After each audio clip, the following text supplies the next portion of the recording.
Welcome, Ellie, and thank you for being here. Thank you, and I'd like to apologize for being also late. It's, as you all know, it's the wrap-up of our legislative season, and some unexpected things have happened. So when I'm looking at the private lives and public legislation, so often people try to dismiss legislation and rulemaking as something that does not affect the grassroots, and it's just up there. One thing I've learned in fighting for women's rights now 40 years is that the rules matter, and what the laws that we pass affect people at the bottom far more than they do at the top, in my opinion. In fact, I as a longtime political scientist too, I've learned the hard way that legislation, especially in modern countries, it's rules to redistribute the wealth to the top is really what we're talking about, and incredibly. I mean, you gather a whole bunch of money, and they talk about, people who are interested in human rights and progress are trying to redistribute the wealth. No, we're just trying to make sure that the poor and the people who are disadvantaged have enough to live on.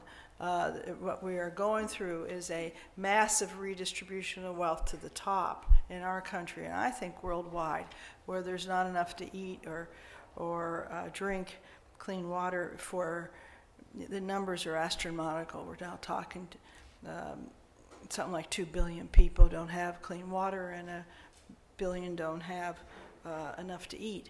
So and so much of that is through the lack of the rules of the game that value human rights. And, of course, women's rights. Half the human population, but also that part of the population that has the responsibility in most countries of taking care of the young. If women get cheated, the children get cheated too, and even more so. So the work that we've had in fighting for women's rights is, I think, it's not only fighting for women's rights. In many ways, I think we're fighting to save the planet and humanity itself. I can't say that strong enough because I think that we so often think of, women have been restricted to so-called private places, the family, and somehow you can do that without adequate resources. And the guys will determine everything public. Well, that's just nonsense, and I firmly believe that if women's rights are not elevated to the stage of human rights in reality, we are threatening the species, the humanity, because the mistakes that we're making as a human race now are so gigantic. And I don't need for this audience to go into all of them. So having said that, I think that what we do to make sure that those resolutions at the international level and at the state level of countries actually further human rights. Now, the United States is in this very peculiar situation in which we advocate human rights and democracy, but we have not ratified, as you all know here, the fundamental instruments of that relationship between countries. We have not ratified CEDAW, the Convention to Eliminate All Forms of Discrimination Against Women, or the Rights of the Children, and I can go on all the landmines. It goes on. We seem to think that we can say we're for human rights, and on the basis of what we do in our own country, somehow that makes us not have to follow the rules of the game of the rest of the world. And I think it weakens, since we now provide, I think, around 25% of the funding for the United Nations, it weakens the authority, not only of the United Nations, but it weakens the conventions disproportionately to just one more country. I mean, 185 nations, I think, have now ratified CEDAW, but without the United States there, it makes CEDAW less powerful. So its implications of what we do here have such ramifications. I think it's hard for the world to understand why haven't we ratified it?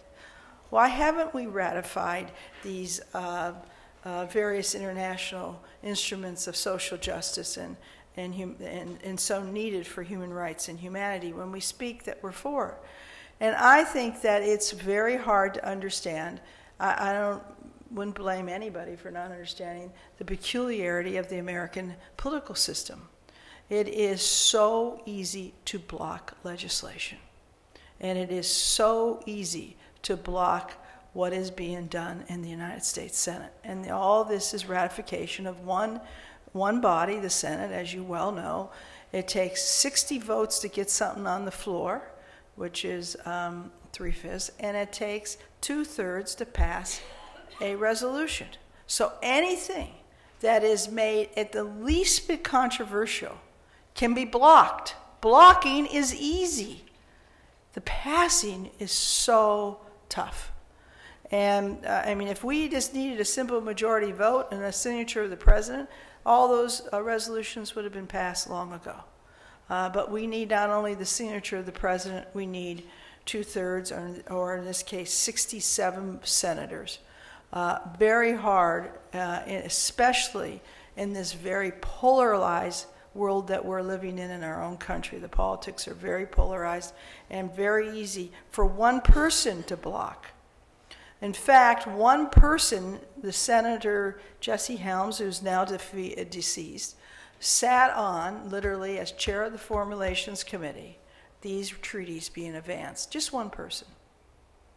And then we have had a Republican majority that has been a very peculiar foreign policy of isolation when it comes to dealing with the United Nations or anything that looks like it's going to be international.